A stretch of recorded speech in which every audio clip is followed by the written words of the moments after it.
Well, hey guys, welcome back to Let's Create with Alex Blake. I'm your host, Alex Blake, and today is a solo episode. We have not had one of these in a while, guys. Like, how does this feel? Does it feel okay having coffee with me today? Like, actually, I don't have any coffee in here. I'm pregnant, so having one coffee a day is like real rough for me lately. But at least it's like sunnier outside and we're really getting to like spend more time outside. So I feel more rejuvenated. In the winter, guys, it was rough only having one coffee, or for first trimester, not at all. But that is not what today's episode is going to be about. If this is your first time listening to the podcast, you're like, what the heck? This girl is yapping. Yes, I am a certified yapper. Thank you for asking. Anyway, I'm super excited to just get to hang with you guys today and just get to like chat like good old friends and just be just the two of us for today. I absolutely love interviews. It is kind of the reason that I started this podcast. I wanted to get to know people, get to talk, get to educate, but also be educated by people. And so that's always like really fun. I try to fill the majority of my episodes with interview episodes just because I love to get to talk with people. But it's always really fun when it's just the two of us too, because it feels like a little family chat, right? So for today, I want us to stick with this topic of how to know what kind of photographer you want to be. And I love this question because it is one that I get all the time. Like when newer photographers are messaging me or I meet them or they come to photo camp or whatever, like this is such a big question that is in our industry. Like, how do I know where I want to go with my creativity? How do I know what niche is right for me? Like, there's just so much like cloudiness, I guess, like surrounding that kind of topic. So for today, I want to tell you a little bit about my own story with this and then kind of just share some like, I don't know, insights on it or thoughts on it, and then some questions to ask yourself. So per usual, we'll hang out around for like 30 minutes ish. That's my guess, I guess. So I guess if you clicked on this, you saw the time. I don't know. However long that is, that's how long we're hanging for today. But yeah, like I said, I just feel like so many people are struggling with this. So I think this is a really good topic of conversation. Okay, for me, my story in this, really like when I first started photography, it was cool because now my niche is graduating seniors. Like that's what most people would know me for. And what's really crazy is that when I first started photography, my first ever session that I can remember, I think, this is true. My first ever session was a graduating senior, which is so cool. And her name was Jenny. She was so cute. Like she was amazing. So the pictures like don't look half bad, but I didn't have my export settings right on Lightroom. So unfortunately, the pictures kind of do look half bad because they are like quite pixelated, quite blurry. Sorry, Jenny. She gave me like a $25 gift card to Starbucks and I was like over the moon. I was like, yes, this is what I want to do. Thank you. Like, this is amazing. And it's really cool, like I said, that was my first session and then that now like in my story and in my life within photography, like that's what people would know me for. And I think that's a really cool thing. But I didn't know that I wanted to be a senior photographer when I started out. And I don't think that I even realized that was like a niche that people could do. Like I didn't even realize there were niches of photography. And maybe that was just my ignorance, or maybe you're like listening to this and you're like, oh no, totally me too. Like I had no idea. But I think I thought of like wedding photographers and I thought of like fashion photographers, I guess. But like I never saw myself going into fashion or anything like that. And so it was just kind of like, yeah, you start out and you just kind of take everything and then eventually you'll become a wedding photographer. Like that's what I thought life was for the photography world. And especially where I was from, or where I am from in Georgia, where I was living at the time, everyone did everything in my mind, right? Again, complete ignorance to our industry in general when I first started. But I just felt like you're just a photographer. Like you don't have a specific niche. You just kind of do it all. And even in my area in Georgia, that didn't have to be true for me, but I didn't know any different. And so that's what I did. And I am glad that I did that. Like, I'm glad that I did everything because it made me a more experienced photographer. And it made me someone who, like, if I want to, I can switch niches and everything's cool because I know like what I'm doing in a way. And I think that would not be the case as much if I had only stuck with one thing and I only taught myself one thing. So one thing I will say with like finding your style and finding like the lane you really want to be in for photography is that like it really comes down to like also knowing your stuff. You don't have to just pick one from the very beginning and like go with that, because there's so much that can happen when you experiment within all of the different lanes of photography. So for me, like I said, I had that first session as a senior, and then I started taking a bunch of families. At the time, I was working for a church, and so it was really cool because I had a lot of families around me. I also did seniors at that time. Really got into seniors like way, way, way more in 2020, which is crazy because 2020 was like everything shut down. But for seniors, I was a student pastor at that time. And I had a bunch of obviously seniors around me because I worked with high schoolers. And I felt so like sad for them because so much of their senior year had been taken away. And I was like, you know what? Let me like bless them and serve them. And so I'll do a bunch of like discounted sessions for them, and just like see if that's something that they're interested in. And I ended up absolutely loving it. I loved the connections to the community that I was able to have through seniors. I loved like just being with high schoolers is so much fun for me. And that was when I like super dove into it. But before that, like I said, I was doing some families. I started really pursuing like the couples world and doing weddings. Even after that 2020 time, I was like, yeah, I love seniors, but also I'm going to be a wedding photographer because that's what you do. And then I was like exhausted all the time from it. And then was like, maybe this isn't for me. But yeah, and I worked with some like local boutiques in Georgia before moving to Charleston. And now, like I've said on the podcast many, many times at this point, I'm known for seniors mostly, but I also work with brands. Even just today, I actually worked with a jewelry brand over in Mount Pleasant in South Carolina. And yeah, like right on the beach, we worked with a bunch of jewelry. And that one was not even like models or anything. It was just like flat lays of jewelry. And it was so filling for me and so fun. And so you don't always have to have like one specific niche, but I do think it's important to be known for something. I think that that helps with your branding. So that's kind of like my story in general of like things that I liked and didn't like and how I landed on where I am today.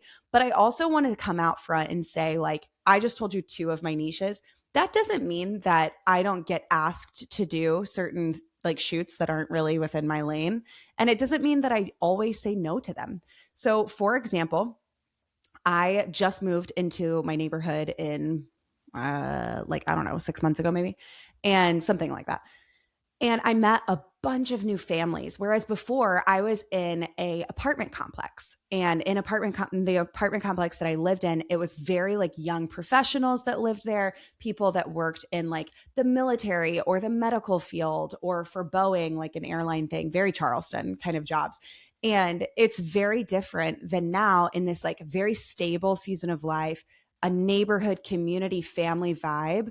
Okay, side note, our neighborhood just got voted #1 in the nation. I'm like, that's kind of crazy. Like, that is something that I feel like I can brag about. Like, I live in the top neighborhood in the nation. I don't know who votes on that. I don't know what that actually means or like who else was submitted in this neighborhood association vote. But like, that's kind of cool. Anyway, all that to say, my neighborhood's awesome and I absolutely love it. And it's very community forward, which you guys know I love community, right? So this is like a big thing for families moving here. All that to say, I met a bunch of new families and they're like, oh, you're a photographer. Great to know for family photos. Wink, wink. And I'm like, oh, because like that's not really what I do, you know? But then I develop relationships with these people and I'm like, why would I not do that for them? I love them and I love their kids. And so, like, you know what? Yeah, let's do it. Like, that doesn't mean that I have to do every session for free or discounted or anything like that. But if they want me to be their photographer, and it doesn't mean that I have to say yes to like their 5 friends that maybe ask me to do their photos after that. I can if I want to. There's that option. But like I said, I love this family. I love their kids. I would want to go hang out at the beach with them anyway. Like, why wouldn't I just take their photos and get paid for it? That would be awesome. So I do want to say, like, there is flexibility in whatever you want there to be flexibility in within your business. That's the cool thing about being a business owner. Whether it's day one of you owning a business, you are a very beginner photographer and you're truly like, I don't know what I'm doing. Or if this is like you have had your niche for 10 plus years, for 15 years, and you're listening to this and you're like, but I feel like I want to be creative in something else. You have freedom to do that. Like, let me be the person to like raise a flag and say, like, you have freedom to do that. That's such an amazing thing about owning your own business. We have creativity in us that like sometimes isn't fulfilled by a certain thing. And so we move on to something else, or sometimes we just add it for a season. Or like I said, we make relationships that I'm like, yeah, of course I'll do that. And of course I'll want to make money doing that for my friend. Like, of course. So there is, like I said, flexibility to this. And you don't have to have one niche for the rest of your life and for the rest of your business. But it is important to be known by something. And I'm going to keep going back to that in this episode, because that is like, when you are starting out, especially, you are building your brand and people are going to know you by your brand. So what is it that you want people to know you for? Maybe for me, I hope that people would know me as someone who's positive, something that's very like energetic feeling, very happy on social media when they see me. And I hope that I would be able to post about anything and it would still look like me because of the way that I'm talking, the colors that I'm using, the way that I'm like communicating with the people that I'm posting to, like my audience, right? And it should be the same for you, but with different things, right? So my 3 content pillars are community, creativity, and coaching. Coaching is like why I have this podcast, education side, right? Community is all about people. I love friendships. I love my family. I love the community of Charleston, the photography community. That's where I get photo camp, right? And then the first one is creativity. Of course, I'm going to be creative. I love photography. I want to be creative in photography, specifically within seniors on social media. But I hope that I could maybe even show you guys like how I'm creative with my home decor, and that would be something that like you guys could jump in on, because at that point you're bought in with me. So while I think a niche is important, it is not an end all be all. Okay. Whew. All that to say, I have some points. First thing I did talk about already for my own story, but I want to point it out for yours. It is okay to shoot everything at first. It's okay. There is no rush in figuring out your niche. There is no rush in figuring out what you like. This early phase, I wrote it down in my notes, like it's exploration, not confusion. Just because you're doing everything right now, it doesn't mean that you're a confused beginner photographer. It means that you're exploring. You're seeing what lights your heart on fire, what makes your creativity clock tick, right? That's okay. And I also think, like I said, for myself and in my own story, it made me a more experienced photographer. And I think for you, maybe you're listening to this and you're like, yeah, I could actually see that. Like now I can pick up my camera and go to a family shoot and know what to do because I've done that a million times now, even though I don't want to do it. But like being able to pick up your camera and know what you're going to do is so important. It gets you reps in there. Yeah. So I encourage you for that, like in this phase, to not rush it, to be okay with not having a niche, because what you don't want to do is niche yourself down so much and then have to pivot and have to change it. Okay, second thing I really wanted to encourage you guys with was that just because you're good at it doesn't mean that that's your niche. And I say this with so much intention because I honestly feel like I could have done weddings and couples as my niche. I absolutely love hanging out with people like couples. I love getting to meet new people. Would have been great for even me and Zach to meet new friends that way. I loved doing the wedding day. It was very organized. I'm pretty organized in general, right? So like doing something where I was very organized with like planning it for them and helping them come up with their timeline, and just like, I don't know, I did really well with weddings and I really loved it to an extent. I was very good at it and I enjoy even now, like from time to time, taking couples photos. But the way I enjoy it is different than the way I enjoy seniors. So there's that.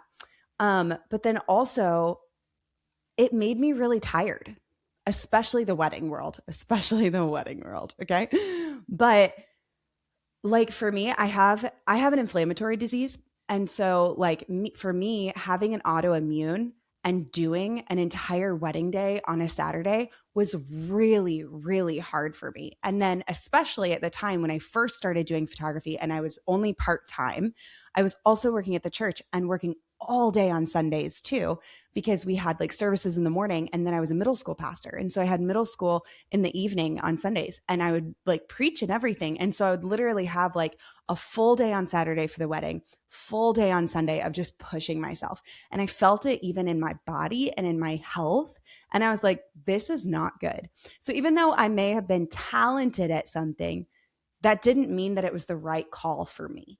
And I hope that that also just gives you freedom, kind of like what I was saying earlier. Like, I hope that this podcast encourages you towards something. And like I said at the end, I'm going to give you guys some questions to think through. But I also hope that it frees you up to just like be okay with whatever God's calling you to in this season for your business. And again, that could change in the future. For me, there was a season where when we moved to Charleston, I was like, maybe I should pick weddings back up. And I even like started offering them more. And I was like, yeah, let's do it. I second shot a wedding. I was like, yeah, I'm going to use this as content. And like, I even like announced on social media at one point, this is back in like 2023, where like, okay, great. I'm going to start doing weddings because I live in Charleston. It's the perfect opportunity to. And then I pulled back from it because I was like, I don't feel like that's actually what I'm like called to do in the photography world. And for some of you, that is your thing. Go do weddings, go do families, go do the things that for me, I feel like are not me, but like what's me isn't going to be you, and what's you isn't going to be me. And that's also like something that I wanted to say too. It's that like social media, and this is the next part, sorry, the next point. Social media will confuse you if you allow it to, because there's going to be things about other people's work that we see all the time on social media that we love. There's going to be stuff that you are inspired by that is not within your niche. So what I want you to do when you see that kind of stuff is look at what exactly in that photo or what exactly about that behind the scenes video is inspiring to you. Is it that it's a couple? Is it the posing prompts? Is it the lighting? Is it the editing? Is it the storytelling? There's so much more to a photo than just the niche. And like for me, even my favorite photos most of the time might not be senior photos. Like it might not. What I love about senior photos is the experience that I get to give a high schooler. That's specifically what I love about it. And then I also love the fact that like we can make it really creative and feel like fashiony if we want it to. I used to get to do that a lot more in Georgia, if I'm really honest. Like when I was in Georgia, the shoots that I would do were a lot more creative because the locations weren't very creative. And so, okay, maybe that's not true, but like where I lived was like the suburbs, right? And so like it wasn't like this like super cool beach town that I get to live in now where like the location speaks for itself. It's like I had to fight to find really cool creative things. And again, that's different now. But what isn't different is the experience that I get to give a high schooler. And I love that within my business. So all that to say, like, do not compare yourself to other photographers, because the thing that like you are going to do in your business is something that only you can provide, only you can bring. And that's what's so cool, again, about building your own business. It's all about like the gifts that God has given you, the talents that are inside you, and then how you play that out within your business. Okay. The next section that I wanted to talk about was kind of some like signs that maybe you are in the process of finding your lane. So I wrote down a bunch of things, but one is, and I already talked about this for myself, but one is that you maybe feel energized after leaving a shoot instead of really tired or really burnt out. And that's not to say that like if you come home from a shoot and you're tired, that is not your lane. Like that is not your niche. You can never go back to it. Like, no, of course not. But if it's a consistent thing and it's not across the board with all of shoots, it's just that one shoot, then maybe that's something for you. I talked about that with weddings, but I also found very early on that was happening with families. I absolutely loved families. I loved like people that I was meeting at the church, and then that they would ask me to do their family photos. But then there was one time specifically, I remember being like, I think this is a pattern of me being really tired coming home from family shoots, because it was like not a great weather day. There was a baby who just cried the whole time. And I felt the stress that the mom was feeling. And instead of feeling empowered to comfort her, I felt like defeated. And leaving, I was like, you know what? That's not my first time feeling that way. this is interesting. This is a pattern. Like every time that I go to a family shoot, specifically with young kids, I'm not leaving inspired. And some of you are listening to this, like, how could you not leave inspired? Like, I absolutely love babies. I love spending time with them. It's so creative for me. Listen to yourself in that. Maybe that is a sign that you are finding your lane, right? Because you're energized by that family shoot where I was drained by it. The next thing is maybe you're naturally just inspired by that type of work. Maybe for you, scrolling on social media, right? How I said, like, it's okay to scroll on social media and see things that you like, but you need to ask yourself what it is that you like about that photo. Maybe for you, every photo that you like is one specific niche. Well, that should tell you something, right? Like then it might be more about the niche than it is the editing style or other things like that. I love this one, and I wrote this down so specifically because I wrote down, you would do it even if it wasn't trending. That's big because there are always going to be different things that are trending. Every year it's something different, right? And especially every decade. And for me, especially with the senior world, I've realized like I just love this. I love empowering teenage girls specifically, but guys too, to like go walk into the rest of their life with confidence. And that is something that's in me to my core. And it has nothing to do with a trend, it has nothing to do with like what the photos even look like. It's like so much more than that for me. It's like empowering people and specifically with high schoolers. And so for me, it's like, I would do this even if it weren't trendy. And honestly, senior photography is not often trendy. It is because like high schoolers are cool, right? They're way cooler than us, but it's not often trending the same way that couples photos are, or right now, luxury weddings, right? Or candid family, authentic photos. Like those are things that are trending right now. And they inspire me so much because they're trending right now, which is so cool. But it's okay that senior photography is not trending. Yeah, I'm doing it. That's okay.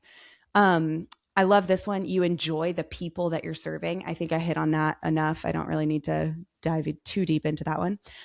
This is a big one too. I love this one. You can see long-term sustainability in it. This is massive for me. I think like when you are running your own business, you need to think long-term, not just like here and now. Now, if you're just starting, and this is like the very beginning of photography for you in general, it is just a hobby. You're not even thinking business. Like you're just thinking like, I just want to have fun. I want to be creative. Then that maybe isn't for you right now. When I first picked up a camera, this is not what I was thinking. I'm not thinking long term. But the day I decided I was going to be a full-time photographer, that has to switch, right? That has to go from I'm doing this for fun, whatever I want to do, whenever I want to do it, I'll edit on the side, like whatever, to now I need to make this sustainable for my life. And for me, even with seniors, going back to that, I now have a senior team under me, a team of photographers who help me to serve our Charleston senior community, our Charleston high school senior community. And that is sustainable for me. There's a whole plethora of other things that I could talk about with that. But what is something that's sustainable for you and your business?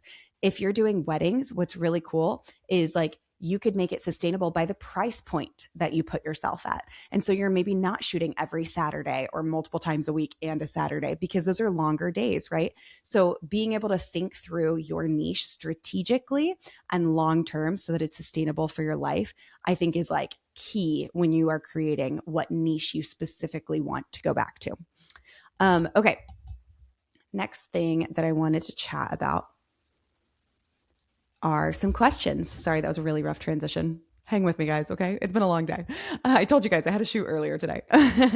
Okay, some questions to ask yourself. And really, these are just 5 questions, but they're ones that I was thinking about. And I'm like, okay, these are questions I kind of wish that I would have asked myself so that I could have strategically thought about it. But I also just like naturally found my niche, and that's okay too. If you never think about these questions again, you will also naturally find your niche. It's okay. Like, let it be. But here are some that I think are really helpful when processing. Number 1, what shoots do I look forward to the most? That's like a positive one, right? It's not like the negative, draining one, but the next one is what shoots are draining you the most? So what shoots are giving you life and like pushing you forward, but then also what shoots are draining you the most? What kind of client do I actually enjoy being around?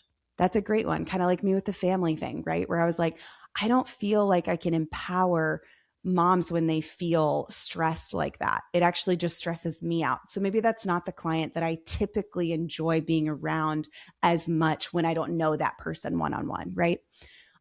What kind of work do I naturally feel inspired by, or am I saving on social media? And again, asking yourself really specifically, what is it that I like about this work? But that can help guide and direct kind of your lane in photography. And then the last one, can I see myself consistently doing this for years?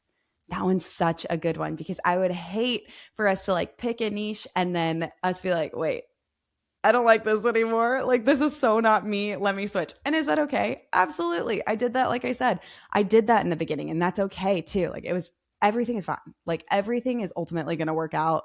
But at the same time, if you're building your brand around something, you want it to be something that people can recognize you by, and that's a little bit unique and different to you. So like I said, you do not have to have anything figured out right now. And I really believe that like clarity comes from just like doing it, not sitting here and overthinking it. I am a certified overthinker and yapper. So I understand that. Like, I understand thinking through all of these things and being like, am I good enough? Can I do this? But like, stop yourself from thinking those things. Everything is going to be okay. You are going to learn as you do it. You're learning right now. And really, ultimately, I believe you are going to be the best photographer that you can be, because you're doing things like this. You're listening to this podcast. Like, you are beginning to like coach yourself, or maybe you've been doing this for a long time and you're like, this is not the beginning of me coaching myself. Like, I have been listening to podcasts and doing one-on-one mentorships and going to things like photo camp. Like keep doing those things, because naturally you're going to grow. I know that I did when I dove into like the education side of things. I'm like, yes, I just want to learn. And even doing this podcast, right? Like, I get to interview people and I grow and I learn from that. And yeah, I don't have to have everything figured out just because I call myself a professional photographer. Am I a professional photographer? Yes, super grateful for it. But do I have everything figured out? No, I don't. And everything is okay. So I hope that's encouraging for you today, that we don't all have to have it figured out. And I'm excited for you as you start this journey of finding your lane. All right, I will see you guys next Thursday. Love you guys. Bye.